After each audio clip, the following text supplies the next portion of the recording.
কিতাবুন, কলামুন একটি কলম, হ্যাঁ? কুরসিয়ুন, বাইতুন, হ্যাঁ? কয়েকটা শব্দ শিখলাম। হুম, এখন আমরা হলো ইঙ্গিত করা শিখব।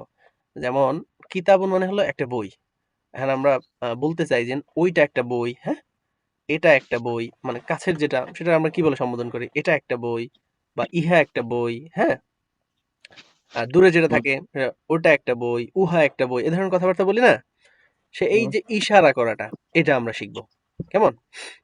তো হুম, আ এখানে দেখো এই যে হাযা, হাযিহি এরকম হচ্ছে অনেকগুলো অর্থ হতে পারে। ইহা, এটা, এটি, এই মানে কাছের জিনিস বোঝানোর জন্য যে ধরনের সম্বোধন হতে পারে আরকি।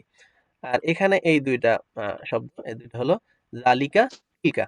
মানে হলো উহা, ওটা, ওটি, ওই। এই ধরনের যত দূরের জিনিস ইঙ্গিত করার জন্য বোঝানো হয় এগুলো। তাহলে এই যে ১ম ২ টা, এর মধ্যে ১ম টা হলো ছেলে শব্দ আর ২য় টা হলো মেয়ে শব্দ। বুঝতে পারছো? হ্যাঁ, তাহলে হাজা আর হাজিহি এই ২ টার মধ্যে ১ম টা হলো ছেলে। মানে হাজা এটা হলো ছেলে শব্দ, হাজিহি মেয়ে শব্দ। আর ওই যে জালিকা আর তিলকা ২য় টা। মানে উহা দূরের শব্দ, দূরের জিনিস বোঝানোর জন্য যেটা আসে।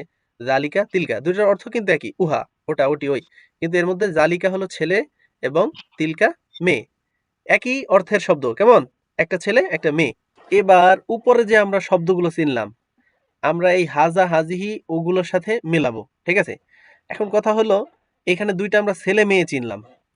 ওইটার সাথেও মিলাতে হবে ছেলে আর মেয়ে আলাদা করে। মানে এখানে যে এই শব্দগুলো আছে, ঠিক আছে? এই যে তোমার কিতাবুন, তারপরে কলামুন, কুরসিয়ুন এই যে শব্দগুলো আছে, এগুলা ছেলে না মেয়ে এটা আগে জানতে হবে। তারপরে যদি ছেলে শব্দ হয় তাহলে আমরা ইঙ্গিতবাচক শব্দ হিসেবে এখান থেকে ছেলে শব্দটা আনবো। হ্যাঁ? আবার মেয়ে হলে আমরা মেয়ে শব্দটা আনবো। কেমন? তার জন্য আমাদের জানতে হবে যে এই যে শব্দগুলো আছে এগুলো ছেলে নাকি মেয়ে? ছেলে শব্দের আগে এটা লাগাই দিলে যেমন কিতাবুন আর এই হাজা। হাজা মানে ইহা, কিতাবুন মানে একটি বই, হাজা কিতাবুন ইহা একটি বই। কেমন? আবার কলামুন এটা ছেলে না মেয়ে এটা জানতে পারলে আমরা এর আগে হাজা অথবা হাজিহি একটা এনে লাগাই দিব। বুঝছো? এই শব্দের শুরুতে এখান থেকে যেকোনো একটা লাগাই দিলেই কি তখন হাজা কিতাবুন মানে ইহা একটি বই হয়ে যাবে। কেমন? তো এই শব্দগুলো ছেলে না মেয়ে এটা চেনার উপায় আছে কতগুলা। তার আগে আমি তোমাকে বলি সেটা হলো আ ছেলেকে বলে হলো মুযাক্কার। কি বলে? মুজাক্কার। হ্যাঁ, আর মেয়েকে বলে মুয়ান্নাস। কি বলে? মুআন্নাস। আমরা মুযাক্কার আর মুয়ান্নাস চিনব। কিভাবে? এটা চেনার জন্য তোমার আ ২ টা পদ্ধতি। ১ম হলো শব্দের অর্থ শুনেই আমরা বোঝার চেষ্টা করব যে এটা ছেলে না মেয়ে। কি বললাম? একটা বই এটা শুনে কি বোঝা যায় এটা ছেলে নাকি মেয়ে বোঝা যায়? না, বোঝা যায় না। তো ১ম পদ্ধতি আমাদের ফেল। আ আমরা পারলাম না ১ম পদ্ধতি দিয়ে চিনতে। ২য় পদ্ধতি হলো আমরা দেখব শব্দের শেষে গোলতা আছে কিনা। গোলতা চেনো তুমি? এই যে হাজিহির লাস্টে একটা আ হা দেখতে পাও? এটার উপরে ফোঁটা দিলেই এটা কি? এটাকে বলে গোলতা। বুঝছো? তো হুম, এই শব্দের লাস্টে যদি গোলতা থাকে তাহলে বুঝতে হবে এই শব্দটা কি? মুয়ান্নাস মানে মেয়ে। দেখো এই বাইতুন এটার লাস্টে কিন্তু একটা তা আছে কিন্তু এটা গোলতা না। তার মানে হলো এটা মেয়ে না। বুঝলা? মেয়ে শব্দ না, মুয়ান্নাস না। তাহলে হুম, ২ টা পদ্ধতি গেল। কি? ১ নাম্বার মুযাক্কার মুয়ান্নাস চিনতে হলে আমরা কি করব? ১ম এ শব্দের অর্থ খেয়াল করব যে শব্দটা ছেলে না মেয়ে। যদি দেখি অর্থ দেখে বোঝা যায় এটা ছেলে না মেয়ে তাহলে তো হয়েই গেল। ওইভাবে ঠিক করব আর এখান থেকে ওই যে তোমার ইশারা করার জন্য যে শব্দগুলো আছে ওখান থেকে ছেলে হলে ছেলে শব্দ আনবো আর মেয়ে হলে মেয়ে শব্দ আনবো। আর যদি না চেনা যায় তখন দেখব কি শব্দের লাস্টে গোলতা আছে কিনা।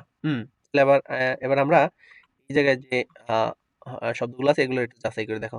কিতাবুন মানে হলো একটি বই। এটা ছেলেও না, মেয়েও না। এবং লাস্টে কি গোলতাও নাই। তার মানে এটা মেয়ে হওয়ার কোনো চান্স নাই। এটা ছেলে শব্দ। এবার দেখো কুরসিয়ুন। কুরসিয়ুন মানে একটি চেয়ার। শব্দ শুনে বোঝা যায় এটা ছেলে না মেয়ে? বোঝা যায় না।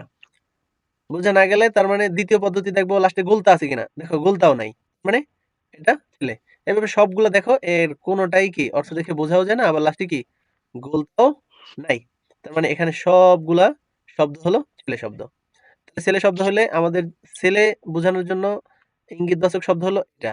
এই হাজা আর হইলো এইটা। এই জালিকা। বুঝছো? হাজা মানে ইহা, জালিকা মানে উহা। এবার কিতাবুনের আগে যদি আমরা এই জায়গাটায় এই হাজাকে নিয়ে আসি। বুঝছো? তাহলে হাজা কিতাবুন। ইহা একটি বই। এই দেখো এটা এখানে আছে। দেখছো নিচে দেখছো?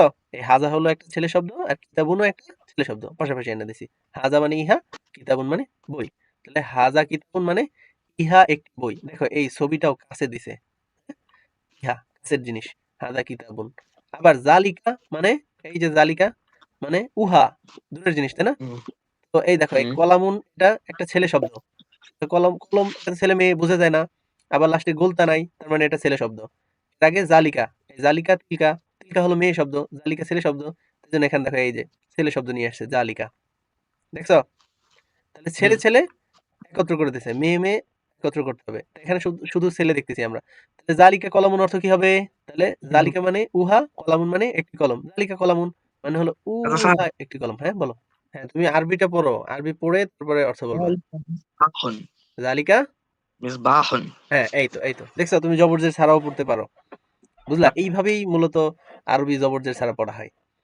এই যে তুমি এখন বলতে পারতেছো এখানে কি আছে। হ্যাঁ, জালিকা মিসবাহুন, উহা একটি বাতি। হ্যাঁ তারপর জালিকা কুরসিয়ুন, ওটা হলো একটি চেয়ার। কালকে আমরা নতুন পড়া পড়বো সামনের ক্লাসে। এই যে মা নিয়ে আলোচনা হবে।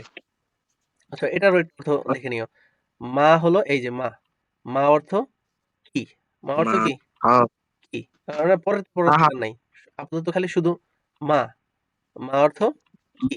এই একটাই। মা অর্থ কি? এটা প্রশ্নবোধক। ওকে, শব্দ অর্থ পড়বা, আরে মা অর্থ কি ওটা পড়বা, আর মাঝখানের গুলো একা একা অনুবাদ করবা। বা কোনো জায়গায় না বুঝলে না পারলে আমাকে সামনের ক্লাসে জিজ্ঞেস করবা।